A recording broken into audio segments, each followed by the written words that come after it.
Mahkamah Konstitusi kembali menjadi game changer dengan mengubah syarat suara usungan partai politik atau ambang batas calon kepala daerah di Pilkada. Mulai dari 6,5% dari daftar pemilih tetap hingga yang tertinggi 10% dari DPT. Apa dampaknya ke tahapan Pilkada yang sedang berlangsung? Kami bahas bersama Said Salahuddin, Ketua Tim Kuasa Hukum Partai Buruh sebagai pemohon. Bergabung juga Ferry Amsari, peneliti Pusat Studi Politik Hukum Kepemiluan dan Demokrasi atau POSDEM. Selamat malam. Bang Ferry, juga Bang Said. Selamat malam. Malam.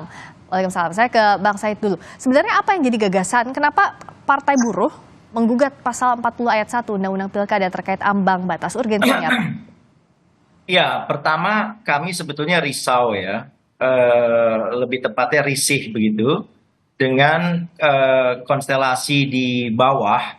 Ini kita bicara Pilkada se-Indonesia gitu ya. Kami di Partai Buruh sudah melihat setelah pasca hasil Pilkada putusan MK, Pileg itu hasil putusan MK sudah keluar semua, lalu mulai terjadi upaya-upaya untuk memborong partai oleh paslon tertentu begitu ya. Nah, ini tentu bertentangan dengan prinsip-prinsip Partai Buruh yang mengedepankan cita demokrasi. Nah, kami nggak ingin Pilkada itu justru menjauhkan kita dari tujuan besar untuk membangun demokrasi yang sehat. Nah, oleh sebab itu, dalam rangka itu maka kami melihat ada potensi untuk ada kerugian konstitusional yang kami alami ketika kebetulan kami tidak punya kursi di sejumlah daerah. Nah, itu menjadi tidak adil jika dibandingkan dengan parpol yang punya kursi. Oke, Bang Said, kalau sekarang kan sudah dikabulkan untuk yang tidak ada kursi berkemungkinan untuk maju. Nah, apakah ini akan mengubah peta politik Partai Buruh? Apa yang akan dilakukan setelah ini langkahnya? Ya, saya kira bukan cuma Partai Buruh ya, banyak partai-partai lain juga tentu saya kira akan menyikapi putusan MK ini dengan strategi baru gitu. Karena kan dengan ruang ini maka paslon atau calon-calon yang kemarin barangkali potensial diminati oleh masyarakat karena nggak dapat tiket, dia batal melaju. Tapi dengan kesempatan yang sekarang syaratnya menjadi lebih rendah, thresholdnya, maka jadi saja ada partai yang kemudian berminat untuk mengusung si paslon tersebut. Dampaknya adalah calon-calon yang muncul di pilkada itu jumlahnya bisa lebih dari aturan sebelumnya. Nah, jumlah yang lebih ini membuat masyarakat mempunyai pilihan-pilihan alternatif dan memang seyogianya demokrasi seperti itu. Oke. Nah, dengan adanya pilihan alternatif, dipaksa memilih kotak kosong itu bodoh sekali. Ini kan tadi dikatakan bahwa akan ada pilihan alternatif. Kalau Bang Ferry lihatnya, apakah ini jadi kabar baik? Tapi kan tahapannya pendaftarannya kurang lebih satu pekan lagi. Apakah ini akan efektif? Dan apakah ini jadi kabar baik? Ya, ini kabar baik luar biasa ya, karena belakangan kita ketahui bahwa ada pembajakan partai politik, ada partai yang disandera sedemikian rupa meskipun punya kursi di DPRD, bahkan angkanya cukup signifikan, katakanlah PDIP 14%, tapi bisa terancam mencalonkan. Itu kan penyanderaan ya, karena koalisi dan lain-lain. Ada juga ruang calon yang preferensi politiknya cukup tinggi tapi malah tidak bisa mendapatkan perahu untuk melaju di pilkada.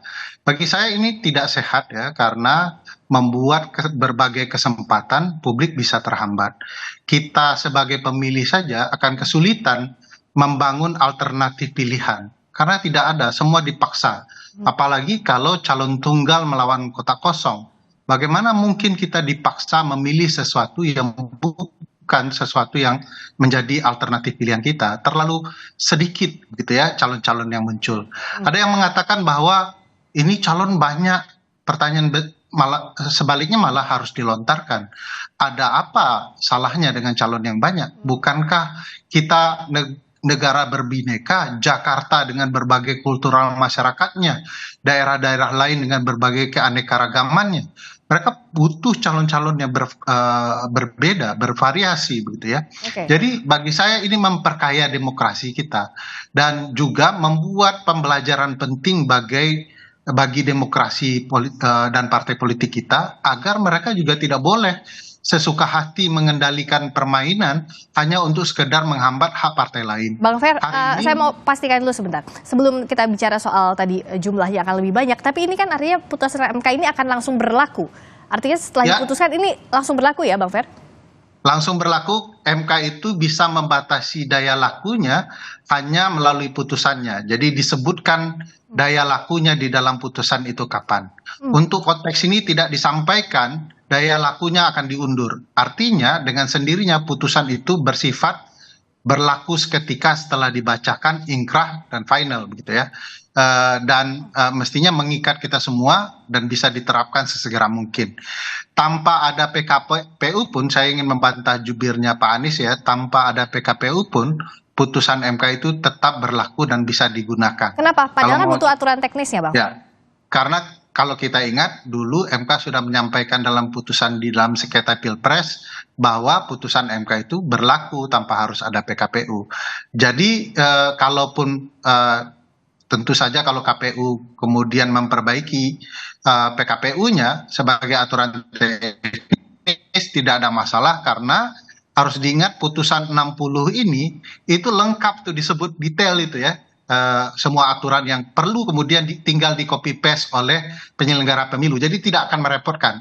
Bagi saya dalam 1-2 jam KPU sudah bisa membentuk PKPU-nya menyesuaikan dengan aturan MK, dan MK sudah memberikan peringatan kalau penyelenggara melanggar putusan MK ini akan ada konsekuensinya. Dan itu bagusnya putusan ini detail, rapi, menjelaskan berbagai hak dan kepentingan, sehingga memang harus diberlakukan saat ini agar hak partai buruh misalnya, agar hak partai lain juga betul-betul bisa diterapkan dan dilaksanakan, dan mereka tidak sekedar pemain yang asal lewat. Kan kesannya teman-teman partai buruh yang sudah dipilih, partai-partai lain yang sudah dipilih mentang-mentang tidak ada di parlemen, mereka seolah-olah kehilangan hak suara pemilihnya.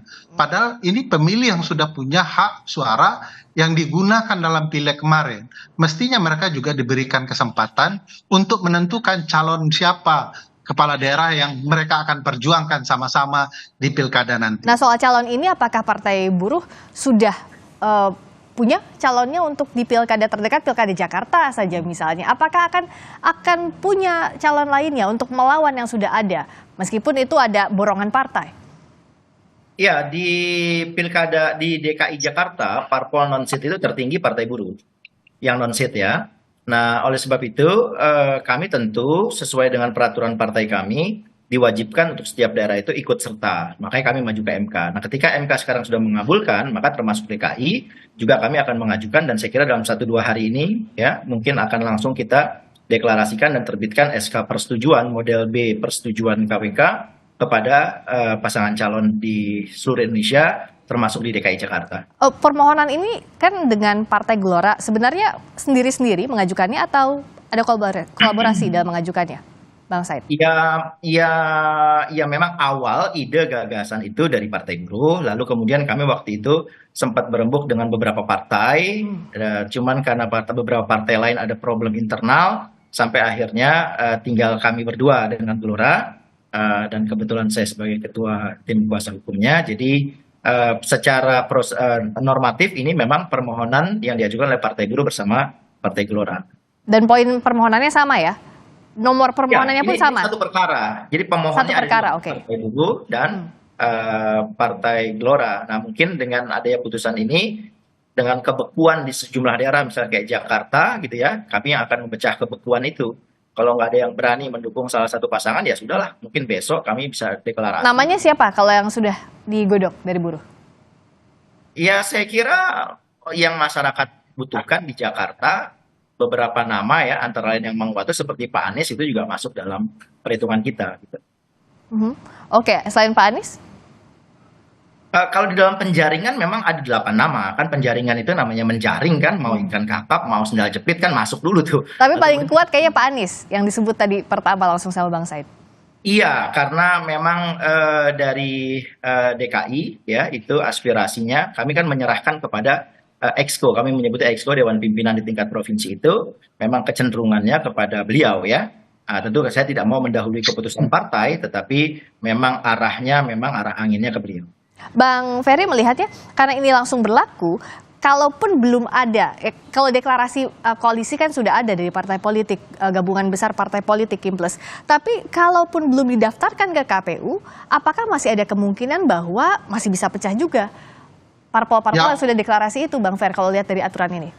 Yang masih sangat terbuka perubahan ya pasca putusan 60 ini, sebab tentu saja bacaan politik bisa sangat berubah setelah putusan Mahkamah Konstitusi, karena perhitungan politiknya akan berganti. Itu sebabnya respon salah satunya Partai Golkar adalah mempertimbangkan ulang untuk apa yang akan mereka lakukan di pilkada ini.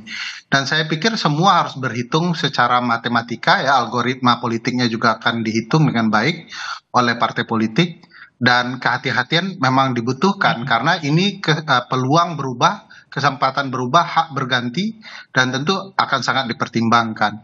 Misalnya perhitungan Partai Golkar dulu Pak Ridwan Kamil itu sangat potensial di Jawa Barat, tetapi digeser karena Pak Anies tidak mungkin maju di Jakarta, lalu Pak Ridwan dimajukan di Jakarta. Tapi begitu putusan ini terbuka lagi kesempatan Pak Anies, partai-partai lain, ya bukan tidak mungkin ada perhitungan yang berubah juga.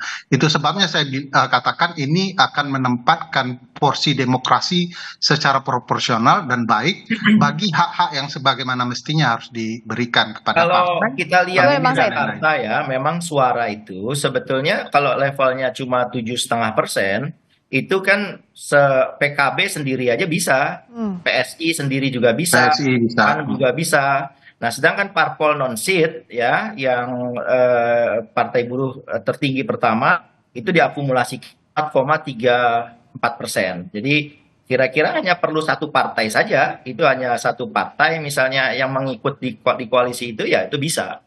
Tapi kan sekarang sudah mulai agak mengerucut di non seat itu ada seperti Gelora dan sebagainya itu ke calon yang lain kan. Ya.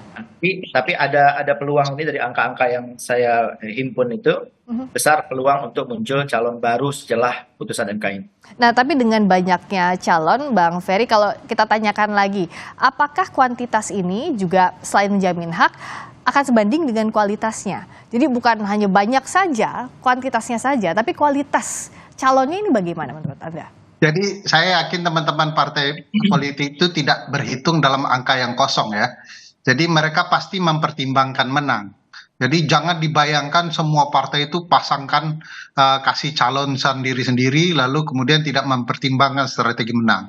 Jadi pasti akan ada batasan yang menurut saya signifikan untuk calon mereka menang. Calon mungkin akan lebih banyak, tapi ya jumlahnya tidak akan 15 juga, begitu ya.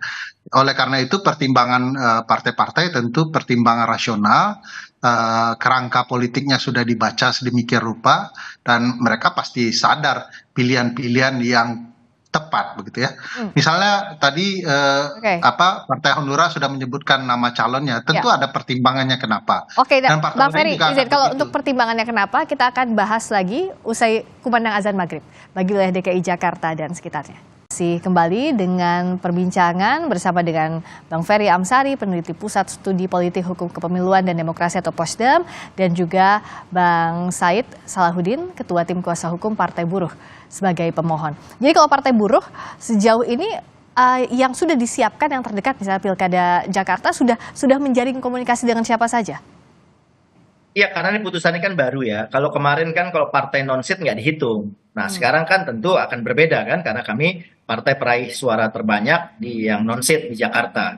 Nah, malam ini kami juga sudah mulai menggagas komunikasi dengan sejumlah elit partai lain gitu, karena kami tidak bisa mengusung sendiri.